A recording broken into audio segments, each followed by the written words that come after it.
বিসমিল্লাহির রহমানির রহিম। আবু হুরায়রা রাদিয়াল্লাহু থেকে বর্ণিত, রসূলুল্লাহ সাল্লাল্লাহু আলাইহি ওয়াসাল্লাম বলেছেন, জিনাকার যখন জিনায় লিপ্ত হয় তখন সে মুমিন থাকে না। কেউ যখন মদ পান করে তখন সে মুমিন থাকে না।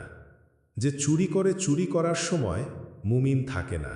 এবং কোনো ছিনতাইকারী এমনভাবে ছিনতাই করে যে মানুষ তার দিকে অসহায় হয়ে তাকিয়ে থাকে, তখন সে মুমিন থাকে না।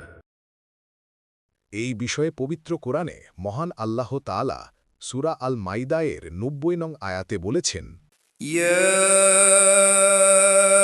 أيها الذين آمنوا إنما الخمر والميسر والأنصاب